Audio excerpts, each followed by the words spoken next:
Hi friends, good morning. आपने बहुत बार सुना होगा लोगों को कि हार्ड वर्क मत करो, स्मार्ट वर्क करो। बट मैं आपको बताऊं, एक्चुअली आज बताऊंगा कि हार्ड वर्क और स्मार्ट वर्क में एक माइनर डिफरेंस है। और उसके साथ साथ मैं बताऊंगा कि स्मार्ट वर्क क्या होता है। साथ ही साथ हार्ड वर्क स्मार्ट वर्क तो एक जनरल कॉन्सेप्ट हो गया। मैं आपको आज बताने वाला हूँ डीआरडीओ आईटीआई टेक्नीशियन पे जितने भी पोस्ट हैं उन सब के बारे में क्या स्ट्रेटजी होना चाहिए। खास करके मेरा फोकस रहेगा आपका फिटर पे, इलेक्ट्रीशियन और इलेक्ट्रॉनिक्स, इन तीन ब्रांच पे मेरा फोकस रहेगा। अब लास्ट के 35 दिन में क्या स्ट्रेटजी आपको रखना है और किस तरीके से आपको अपने गियर को चेंज करना है, क्योंकि आपकी तैयारी तो शुरू से चल ही रही है लेकिन आप वही नॉर्मल गियर में चल रहे हो। अभी भी आपका नॉर्मल गियर चल रहा है तो नॉर्मल गियर नहीं, अब 4 नंबर में आपको गाड़ी चलानी है, तब जाके सिलेक्शन हो पाता है। आइए पहले बात आप करते हैं हार्ड वर्क के लिए। हार्ड वर्क मैंने लिखा है यहाँ पर कि smart work is child of hard work. अगर आपको कोई आजकल यूट्यूब पे मैंने देखा है बहुत सारे वीडियो हैं कि हार्ड वर्क मत करो, हार्ड वर्क मत करो, तो फिर बच्चों को लगता है कि अच्छा स्मार्ट वर्क करना है, तो स्मार्ट वर्क है क्या? फिर मैंने लिखा है क्या है, फिर ये तो बता स्मार्ट वर्क क्या है। सबसे पहला लाइन देखिएगा, smart work is child of hard work. मतलब ये हुआ कि हार्ड वर्क तो आपको करना ही पड़ेगा, हार्ड वर्क आप करेंगे उसी का एक फॉर्म है स्मार्ट वर्क। नॉर्मली मेरे हिसाब से स्मार्ट वर्क क्या है मैं ये आपको बताता हूँ। स्मार्ट वर्क का मतलब ये होता है दोस्त, जैसे आप 1.5 घंटे या 1 घंटे एग्जाम्पल लेके चलो, 1 आवर आप स्टडी करते हो, यहाँ पर मैं लिखता हूँ 1 आवर आप स्टडी करते हो, तो ये 1 आवर स्टडी 99% स्टूडेंट्स सेम तरीके से करते हैं और आप भी उसी तरीके से करते हैं। लेकिन यहाँ पर स्मार्ट वर्क क्या होता है, थोड़ा सा कैमरा नीचे करके मैं आपको लिख के समझाना चाहूँगा। अब देखेंगे ध्यान से स्मार्ट वर्क क्या होता है। 1 आवर में जो स्मार्ट बच्चा जिसको कहा जाता है या फिर जो सिलेक्शन ले रहा है वो 40 मिनट्स ही पढ़ता है दोस्त। 40 मिनट्स पढ़ाई करता है, लेकिन 40 मिनट्स बहुत ही गहन अध्ययन करता है। इस 40 मिनट्स में आसपास में कुछ भी चिड़िया बोले, गिलहरी बोले, कोई आदमी बोले, कोई फर्क नहीं पड़ता उसको। इसके बाद जो बचा हुआ 20 मिनट है इसके पास, ये 40 मिनट में जो भी इस बंदे ने पढ़ा है, स्टूडेंट्स ने पढ़ा है, उसी का अगले 20 मिनट में वो एनालिसिस करता है या फिर रिवीजन करता है। इसको अपने मन में दोहराता है कि मैंने क्या क्या पढ़ा है, तब जाके ये जो 40 मिनट में उसने पढ़ा है उसको बहुत स्ट्रांग बना लेता है। लेकिन 90% स्टूडेंट्स क्या करते हैं कि 1 आवर पढ़ा, उसके बाद ब्रेक लिया 10 मिनट का, और फिर इस टॉपिक को बंद कर दिया, इस सब्जेक्ट को बंद कर दिया जो पहले से पढ़ रहे थे, और दूसरे घंटे में एक नया टॉपिक शुरू कर लेता है। जो कि पहला टॉपिक आपने पढ़ तो लिया था लेकिन उसको एनालिसिस नहीं किया, स्टोर करने का टाइम नहीं दिया, तो फिर आप अगले कुछ ही दिन में उसको भूल सकते हैं। यही होता है स्मार्ट वर्क, और यही अपना जो नॉर्मल स्टूडेंट्स और जो सेलेक्टेड स्टूडेंट्स उसमें फ़र्क होता है दोस्त। तो आप आज से एक बार ये फॉर्मूला अपनाइए। 1 घंटे अगर किसी भी टॉपिक को या किसी सब्जेक्ट को देते हैं आप, तो 40 मिनट्स, ये एक मैं रेशियो बता रहा हूँ, अगर आप 2 घंटे पढ़ते हैं एक ही टॉपिक को तो आपको 80 मिनट्स पढ़ना होगा और 40 मिनट रिवीजन करना होगा, मतलब 120 मिनट टोटल होते हैं 2 घंटे में। तो ये है स्मार्ट वर्क का फॉर्म। हालांकि ये आपको एक स्टूडेंट्स ही बता सकता है या फिर जो तैयारी कर रहा है वही बता सकता है। नॉर्मली यूट्यूब पे डिजिटल बोर्ड लेके जो लोग बता रहे हैं कि ये smart work, what is the smart work, ये भी तो आपको समझना पड़ेगा। तो स्मार्ट वर्क यही होता है। इसके बाद अब मैं आपको डीआरडीओ आईटीआई टेक्नीशियन का सिलेबस बताऊंगा। जितने भी ब्रांचेस हैं सबका एक जनरल अवेयरनेस और जो मैथ वगैरह उनका तो सेम ही सिलेबस होता है, बाकी ट्रेड वाइज उनका अलग सिलेबस होता है। तो इसके लिए सबसे पहले फ़ोन को मैं शिफ्ट करता हूँ। अब यहाँ पर देखेंगे आप डीआरडीओ आईटीआई टेक्नीशियन का सिलेबस आपको मैं करवाने वाला हूँ। इसमें सबसे पहले आप ये देखिए डीआरडीओ, यहाँ पर आईटीआई टेक्नीशियन मैंने लिखा है। एक बार फिर से सिलेबस देख लो, फिर शुरू करो तैयारी। बिल्कुल, अगर आप पहले भी देख रखे हो फिर भी थोड़ा बहुत सिलेबस बहुत मस्ट होता है सेलेक्टेड स्टूडेंट्स के लिए। तो आप देख रहे हैं यहाँ पर 80 नंबर ट्रेड का होगा, मतलब आपका खुद का है, ये आपका पढ़ा हुआ है, आपको बस रिवीजन करना है इन चीज़ों का। उसके बाद 40 नंबर जो कि सिलेक्शन, ये 40 नंबर देने वाला है, क्योंकि 80 नंबर पे बहुत लोग मेहनत कर रहे हैं और बहुत लोगों ने मेहनत कर भी रखा है। तो आपको इस 40 पे भी फोकस करना है और 80 पे भी फोकस करना है। अब आप देखेंगे यहाँ पर 80 और 40 का मतलब कि डबल रेशियो है नंबर का। तो इस हिसाब से अगर आप 8 घंटे पढ़ते हैं टोटल, 8 घंटे अगर टोटल पढ़ते हैं तो आप 8 घंटे को कैसे रेशियो में बांटेंगे। 8 घंटे का मतलब ये है कि आप 6 घंटे अपना ये ट्रेड का पढ़िए और 2 घंटे इस पे दीजिए। इसमें थोड़ा बहुत रेशियो आप चेंज कर सकते हैं, क्योंकि अलग अलग स्टूडेंट्स का अलग अलग पर्सपेक्टिव होता है, अलग अलग एक स्ट्रेंथ होता है। अब आप अगर नॉन टेक्निकल में आप ज़्यादा अच्छे हो तो आप नॉन टेक्निकल में कम टाइम दोगे, अगर नॉन टेक्निकल में थोड़े वीक हो तो आप नॉन टेक्निकल में थोड़ा ज़्यादा टाइम दोगे, ये रहेगा आपका। हाँ, इसके साथ साथ आप जितने भी आवर्स की पढ़ाई कर रहे हो, मैं आपको एक स्ट्रेटजी और बता देता हूँ लास्ट में।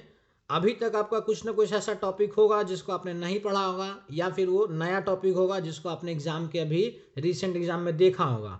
सबसे पहले 8 आवर्स स्टडी करना है आपको, और उसके एग्जाम्पल में मैं आपको बताऊं कि 1 घंटे 8 घंटे में से हटा दीजिए, 1 घंटे आपको वैसे टॉपिक के लिए रखना है जो कुछ भी नया चल रहा हो या नया पढ़ना है। उस 1 घंटे में भी सिस्टम वही रखना है, 40 मिनट पढ़ना है और 20 मिनट उसको फिर से पढ़ना है, स्टोर करना है चीज़ों को।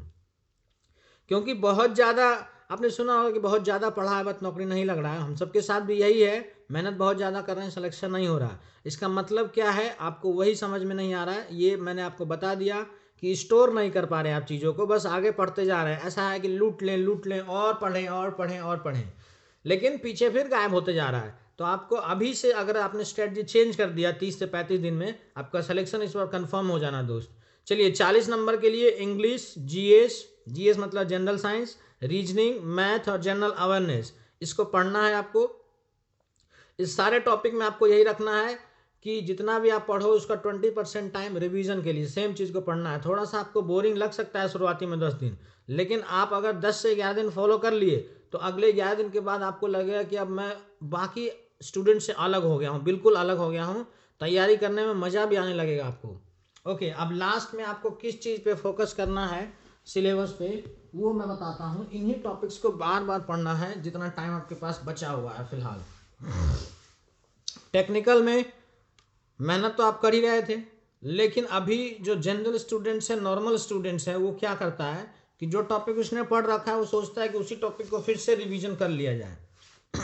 कुछ हद तक वो सही है, बट टोटली सही नहीं है। जैसे देखिए, बेसिक फिटिंग पहला टॉपिक है आपका, फिटर ट्रेड का मैं बता रहा हूँ टेस्ट। फिटर ट्रेड का जो टेस्ट होगा उसके लिए मैं सिलेबस बता रहा हूँ, बेसिक फिटिंग। अब बेसिक फिटिंग आपने पहले पढ़ा होगा, फिर से थ्योरी पढ़ेंगे तो वो ठीक नहीं है सिस्टम दोस्तों। बेसिक फिटिंग में करना क्या है, अगर आपने इसको 40 मिनट दिया है तो 20 मिनट थ्योरी पढ़िए और 20 मिनट इसके रिलेटेड क्वेश्चन करना है, क्योंकि क्वेश्चन ही तो आने हैं आपके एग्जाम में। तो थ्योरी प्लस क्वेश्चन, जो थ्योरी आप पढ़ेंगे उसी से रिलेटेड क्वेश्चन होगा और थ्योरी का रिवीजन हो जाएगा अगले 20 मिनट में। आप रिवीजन का मतलब ये है कि क्वेश्चन करते नहीं और बस थ्योरी पढ़ते आगे चले जाते हैं। फिर हैंड टूल्स पढ़ते हैं आप, उसको थ्योरी पढ़ लेते हैं, सोचते हैं कंप्लीट हो गया। नहीं, हैंड टूल्स पढ़िए 20 मिनट 25 मिनट, या आपका जितना अच्छा लगता है आपको, और उसमें से 20% टाइम आपको उसके क्वेश्चन से रिलेटेड काम करना है। मतलब उस पर जो भी क्वेश्चन बन सकते हैं उस पर करना है। मैं बार बार यही समझा रहा हूँ कि क्वेश्चंस करेंगे तो जो थ्योरी पढ़ा है आपने उसका एक तरीके से रिवीजन हो रहा है क्वेश्चन, और जो डाउट्स हैं उस पर वो क्लियर हो रहा है। एग्जाम्पल के लिए मैं बताता हूँ, कोई चीज़ आप नॉलेज जानते हो, उसको कहीं अप्लाई नहीं करते तो इसका मतलब उस नॉलेज का कोई एप्लीकेशन नहीं है, कोई यूज नहीं है, तो वो गायब हो जाता है। इसका एग्जाम्पल यहाँ पर क्लियर ये है कि आप कोई भी सब्जेक्ट या टॉपिक्स पढ़ते हो तो उस टॉपिक को, उससे रिलेटेड क्वेश्चंस पे आपको काम करना है, मतलब एप्लीकेशन बेस्ड पढ़ाई करना है, तभी जाके चीज़ें ज़्यादा क्लियर हो पाती हैं। अब देखिए, कटिंग टूल से जो भी टॉपिक मैं बता रहा हूँ, लास्ट से 30 से 35 दिन के अंदर इसी के ऊपर बार बार फोकस करना है। ओके, मेजरिंग टूल्स पढ़ना है नेक्स्ट टॉपिक। हाँ, बेसिक फिटिंग्स में ये सारे आते हैं, हैंड टूल्स, कटिंग टूल्स और मेजरिंग टूल्स। ठीक है, सेकेंड टॉपिक ड्रिलिंग मशीन है, अच्छे से पढ़ेंगे। Sheet metal, welding and soldering, बार बार मैं फोकस करूंगा, इन्हीं टॉपिक्स को रिपीट करना है। और एक चीज़ और मैं बता दूं बीच में कि जो भी आपने सैटरडे तक पढ़ा होता है, मतलब मंडे टू सैटरडे, संडे में आप एक बार कोशिश करो कि जितना भी चीज़ पढ़ा है, मोटा मोटा ही सही, उन सबको एक बार फिर से देख लिया जाए संडे में, तो ये और आपका अच्छा हो जाएगा। आप बिल्कुल 20% उस बच्चे में आ जाओगे जो सेलेक्टेड बच्चे होते हैं। इसके बाद नेक्स्ट, सीट मेटल आपको पढ़ना है, वेल्डिंग एंड सोल्डरिंग पढ़ना है, टर्निंग पढ़ना है, लेथ के बारे में, टर्निंग ऑपरेशन के बारे में। उसके बाद सरफेस फिनिशिंग के बाद मटेरियल्स एंड हीट ट्रीटमेंट के बारे में पढ़ें अच्छे से। पाइप फिटिंग, फिर hydraulics and pneumatics, power transmission element आपको पढ़ना है, गियर वगैरह ये सब जो होते हैं, कितने तरह के गियर वगैरह। उसके बाद bearings and gauge, bearing and gauge के बाद लॉकिंग डिवाइस। तो ये 14 टॉपिक जो हैं, 14 टॉपिक्स, इसमें 2-3 टॉपिक आपको और एक्स्ट्रा जो दिखे अपने तरफ से, उनको उस 1 घंटे में पढ़ना है। जो आपने 8 घंटे में से 1 घंटे अलग रखा है कि भाई उस 1 घंटे में मुझे कुछ नया पढ़ना है, कुछ अलग तरीके से पढ़ना है। बाकी 7 घंटे वही पढ़ना है जो अब तक आपने पढ़ रखा है, ठीक है।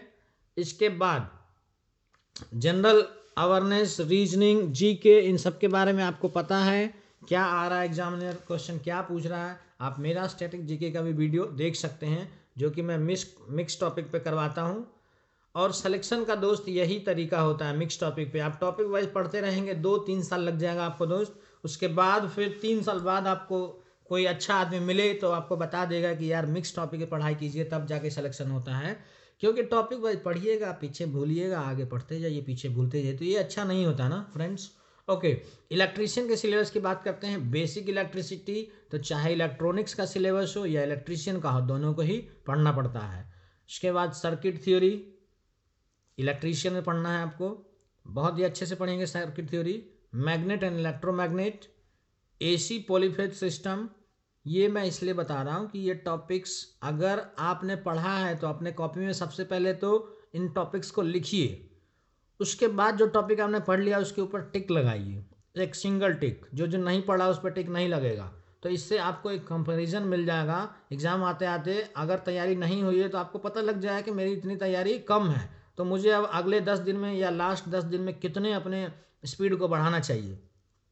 अगर आप इस बेसिक इलेक्ट्रिसिटी को दोबारा पढ़ लेते हैं एग्जाम के टाइम, मतलब रिवीजन कर लेते हैं, डबल टिक लगाइए, तो आपको एक डेटा मिलेगा ना, एक रियल एनालिसिस मिलेगा कि आप कर क्या रहे हैं। फिलहाल आप कुछ भी एनालिसिस नहीं करते और कहते हैं कि सिलेक्शन नहीं हो रहा है। सिलेक्शन के लिए एनालिसिस ज़रूरी है और वही एनालिसिस को स्मार्ट मेथड कहा जाता है दोस्त।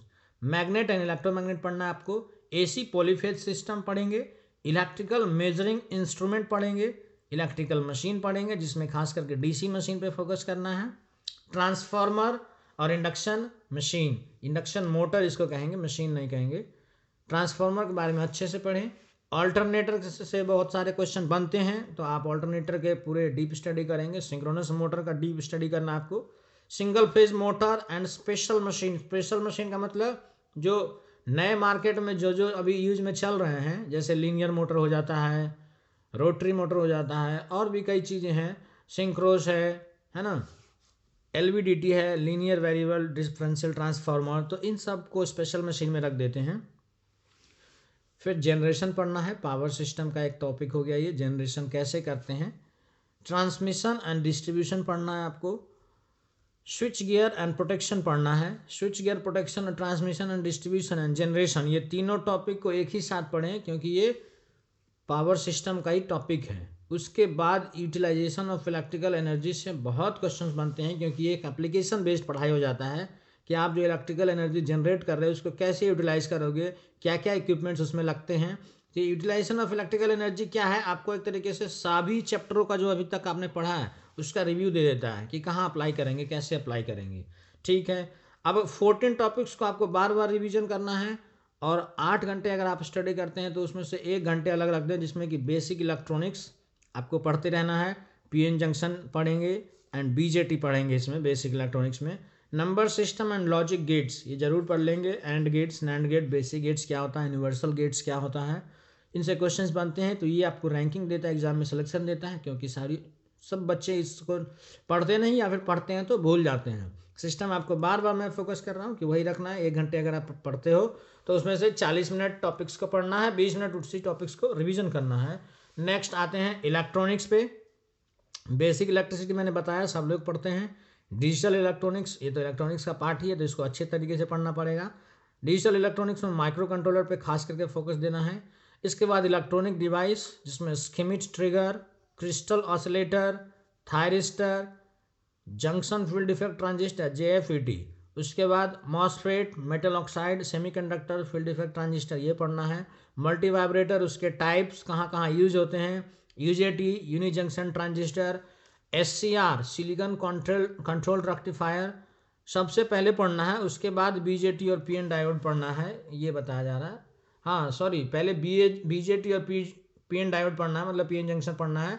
उसके बाद एससीआर पढ़ना है, सिलिकॉन कंट्रोल रेक्टिफायर। अब आते हैं next AC circuit. AC circuit में क्या क्या हो सकते हैं? आपका रेजिस्टर और कैपेसिटर का जो सीरीज सर्किट और पैरेलल सर्किट होता है वो पढ़ेंगे। रेजिस्टर इंडक्टर का जो सीरीज पैरेलल होता है वो पढ़ेंगे, उससे रिलेटेड क्वेश्चंस पे फोकस करेंगे आप। RLC, resistor inductor capacitor circuit, इन सब पे फोकस करना है, सीरीज और पैरेलल दोनों पे। इसमें रेजोनेंस फ्रिक्वेंसी, बैंडविड्थ,